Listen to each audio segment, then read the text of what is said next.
Hello and welcome to Acad FM.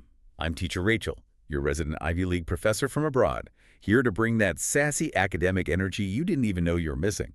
And I'm teacher Paulo, your traveler influencer, here to add a bit of worldly wit and maybe some intellectual seasoning to the mix. We are coming to you from the digital halls of AcademiaBSB, where we take communication seriously. But, not too seriously. Exactly.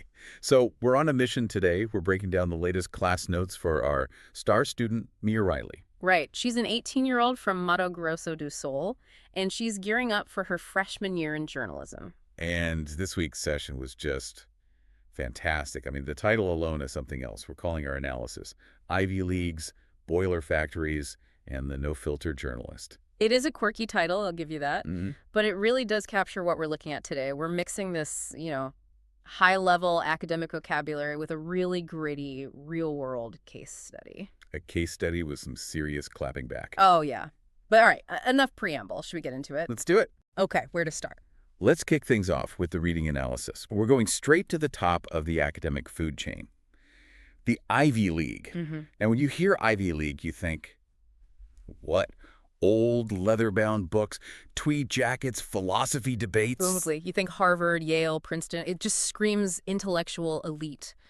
But this week's notes, they kind of blow that whole image up right away. They really do. Yeah. The Ivy League didn't even start as an academic thing. Not at all. It started as a sports conference, and the name itself, it's basically gardening. Gardening? No way! Yes. Back in the 19th century, there was this tradition planting the ivy.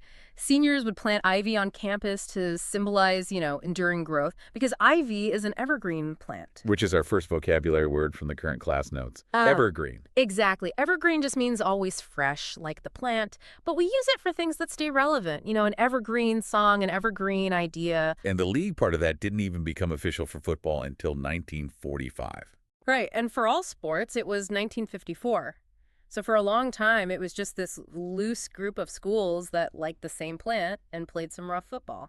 It's fascinating when you look at the geography of it, too, especially if you compare the U.S. and Brazil. Oh, for sure. You look at these schools, Dartmouth, Cornell, they're all over the place. Some are in pretty remote spots. Right. Not just in the big cities. And you contrast that with Brazil, where our top universities are all packed into the southeast along the coast. It goes way back to how the country was colonized. How so? Well, the Portuguese model was exploitation.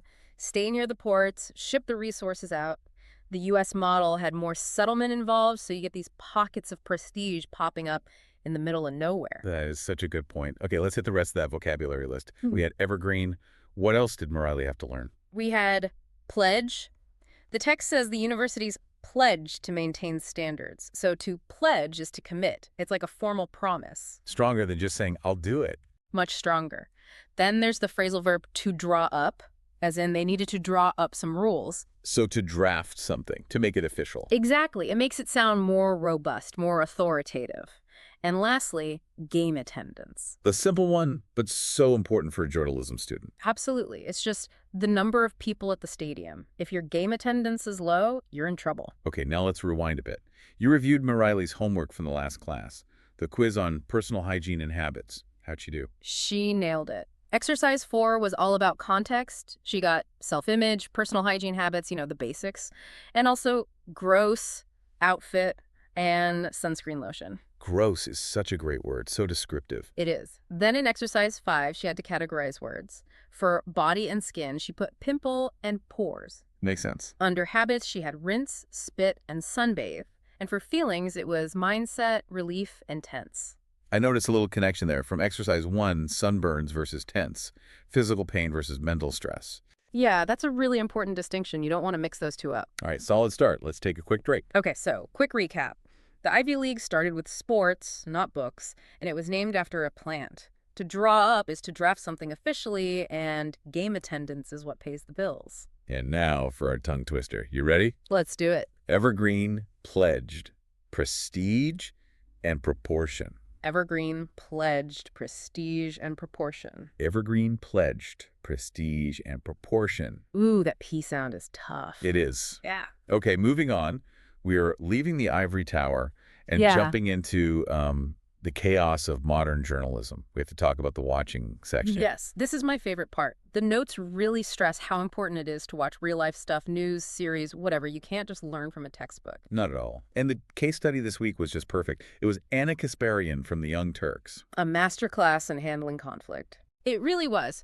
So the situation was this pastor, James David Manning, went on a tirade. He called Anna ignorant and then said her contribution to the show was her boobs, not her brains. I'm sorry.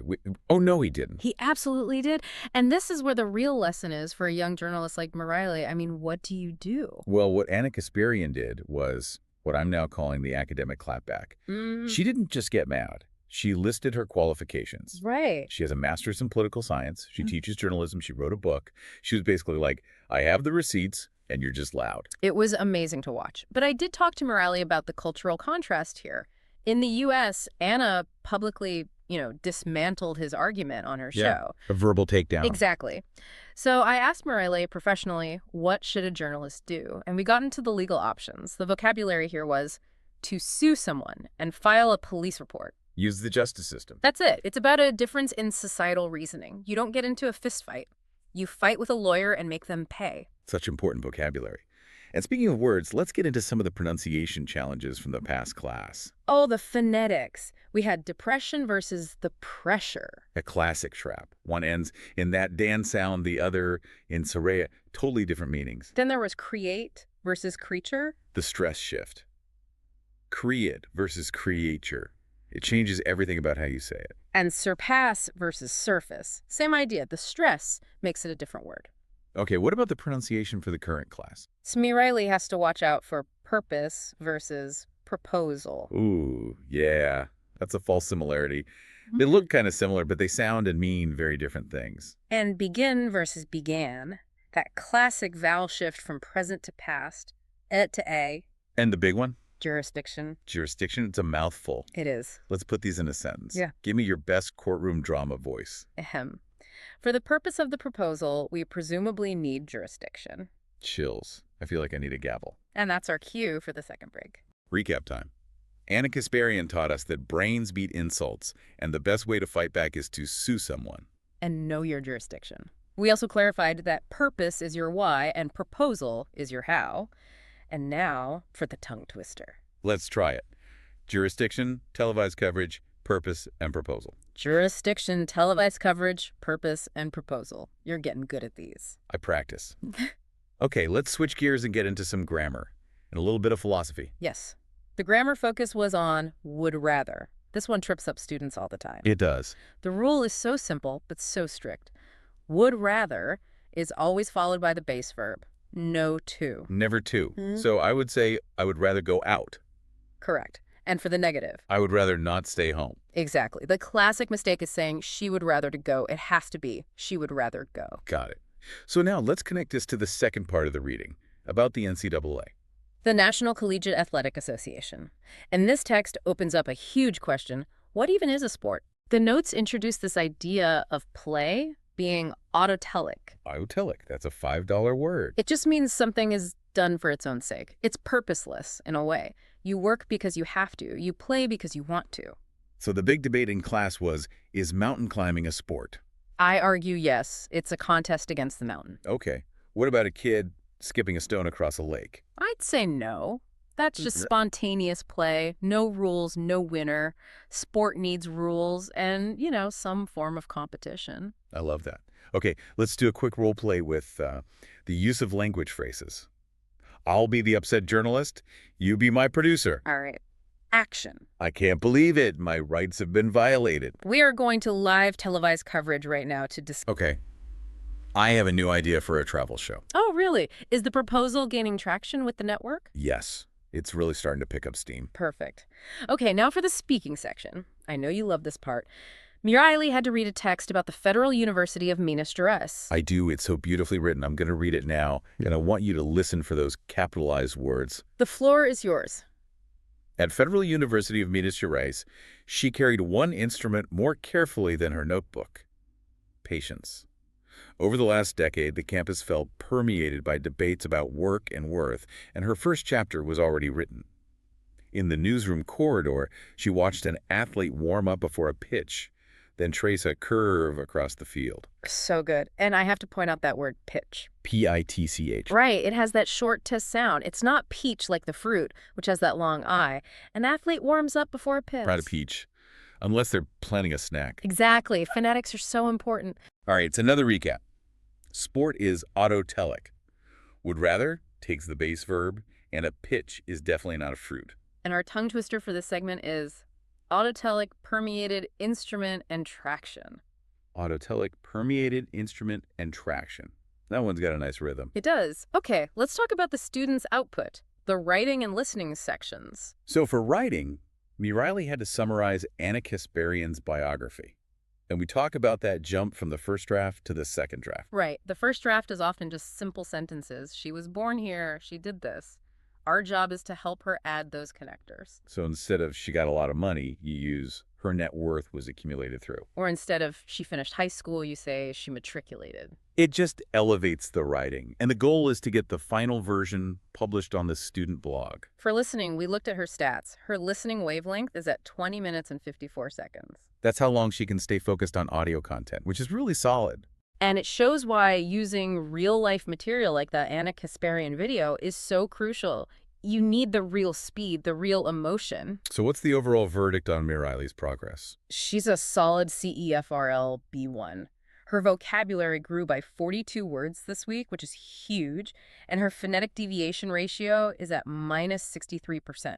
So her accent is getting much, much smoother. That's fantastic, but I did see a little note about next week. Ah, yes, carnival. The note says, no class next week due to carnival. So, Riley, we know the party is calling, but there's a little reminder for you. I did tell her, look, our school has a methodology. Doing homework is part of it. Don't let carnival distract you too much. You know, have fun, but maybe review your notes between parades. Imagine studying the word autotelic at a block party. Now, that's dedication. Okay, we are almost at the end, but before we go, we have to mention the sources. Yes, if you want to review this stuff, check out the Britannica article on the NCAA. And the Town Square YouTube channel for more context on the journalism side of things. And looking ahead, the next class involves a role-play questionnaire. Oh, fun. Now, you promised us a final story, the origin of boiler factories. Yes, this is a great little piece of history. It comes from a sports writer named Stanley Woodward. He was writing for the New York Herald Tribune back in 1933. Okay, set the scene. He was writing about football, and he coined the term Ivy colleges. But here's the kicker. He was being sarcastic. No. Yes. He was comparing them in a negative way to academic boiler factories, you know, like loud, industrial, messy places. He was insulting them. He was basically saying their football was unrefined. And the ultimate irony is that this sarcastic label, Ivy, is what stuck. It completely transformed into the symbol of prestige and academic excellence. Wow. From an insult to an icon. I love that. It just shows you how language can take on a life of its own. It really does. And on that note, we hope this whole breakdown gave you some new vocabulary and some food for thought. Riley, good luck with your homework, and please have fun at Carnival. And to everyone out there listening, always remember our motto here at Academia BSB. It is not only about the language. All about communication. Bye, everyone. See you next time.